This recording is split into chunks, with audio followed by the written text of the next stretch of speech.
Welcome to வில்டாஸ் kitchen. இன்றைக்கி சூப்பரான உடனடியான ஒரு ரெசிபி ஒன்று பார்க்க போகிறோம். எப்படி செய்யுதுன்னு பார்க்கலாம். ஒரு கடாயில் 3 டேபிள் ஸ்பூன் எண்ணெய் சேர்த்துக்கலாம். பட்டை லவங்கம் சேர்த்துருக்கேன். இனி கரம் மசாலாவும் சேர்த்துக்கலாம். இப்போது 2 மீடியம் சைஸ் வெங்காயத்தை கட் பண்ணி சேர்த்துக்கிறேன். இது நல்லா பொன்னிறமாக வதக்க வேண்டிய அவசியம் இல்லை. கொஞ்சம் கண்ணாடி மாதிரி வதங்கின பிறகு ஒரு 1/4 டீஸ்பூன் நம்ம இஞ்சி பூண்டு பேஸ்ட்டு சேர்த்துக்கலாம். நான் 4 சப்பாத்தி எடுத்திருக்கேன். அதுக்கான அளவுகள் தான் சொல்கிறேன். இப்போது 2 சைஸ் மீடியம் தக்காளி சேர்த்துருக்கேன். இது நல்லா மசிச்சு வரட்டும். தக்காளி, ஒரு பச்சை மிளகாவை நடுவில் கட் பண்ணி சேர்த்துக்கிறேன். நீங்கள் பொடி பொடியாகவும் சேர்த்துக்கலாம். சின்ன பிள்ளைங்க இருக்கிறதுனால நான் அப்படி நடுவில் கட் பண்ணி சேர்த்துக்கிறேன்.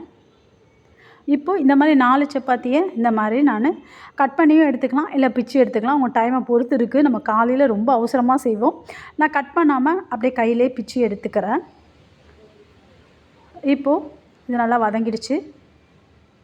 இப்போ 2லேருந்து 3 முட்டை சேர்த்துக்கலாம். நான் 3 முட்டை சேர்த்துக்கிறேன். முட்டைலாம் உங்கள் இஷ்டம்தான். அதுக்கேற்ற போல் நீங்கள் காரமும் இதெல்லாம் சேர்த்துக்கணும். பச்சை மிளகாய் அதெல்லாம் நீங்கள் சேர்த்துக்கணும். 3 முட்டை சேர்த்தாச்சு. மேலே லைட்டாக உப்பு தூவிக்கலாம். சும்மா முட்டையை அப்படியே போட்டு கிளறிட வேணாம். அந்த உப்பு மிக்ஸ் ஆகிற வரைக்கும் அப்படி விட்டுடலாம். இல்லை அப்படியே குழம்பி போன போல் இருக்கும். இப்போது சப்பாத்தி நம்ம சேர்த்துக்கலாம். பிச்சு வச்சுருக்கோம்ல, அதை சேர்த்து நல்லா மிக்ஸ் பண்ணிக்கலாம். இது நீங்கள் லஞ்சுக்கு கொடுத்து அனுப்பலாம், ரொம்ப நல்லாயிருக்கும். இப்போ நான் சிக்கன் கிரேவி இருக்குது, அதை எடுத்துக்கிறேன். இது நான் காலையில் இது செய்கிறது. நைட்டு சிக்கன் கிரேவி இருந்தது, அதை தான் எடுத்து வச்சுட்டு தான் நான் செய்கிறேன். நான் அவசரத்துக்கு இந்த மாதிரி செய்துக்கிறோம். டேஸ்ட்டில் எந்த குறைச்சலும் இருக்காது, ரொம்ப நல்லாயிருக்கும். இதையே நல்லா மிக்ஸ் பண்ணிக்கலாம். இந்த டேஸ்ட் ரொம்ப வித்தியாசமாக ரொம்ப நல்லாயிருக்கும். நீங்கள் ட்ரை பண்ணி பாருங்கள். இதை நல்லா மிக்ஸ் பண்ணிக்கலாம்.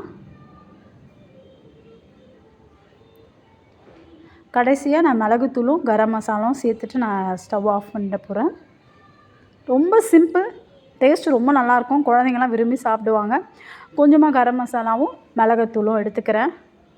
1/2 டீஸ்பூன். ஏற்கனவே நம்ம பட்டை கிராம்பு சேர்த்துருக்கோம். அதெல்லாம் உங்கள் விருப்பம்தான்.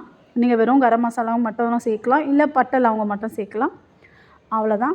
நல்லா மிக்ஸ் பண்ணிவிட்டு நம்ம ஸ்டவ் ஆஃப் பண்ணிடலாம். மல்லித்தழை சேர்த்துட்ட உடனே ஆஃப் பண்ணிடலாம்.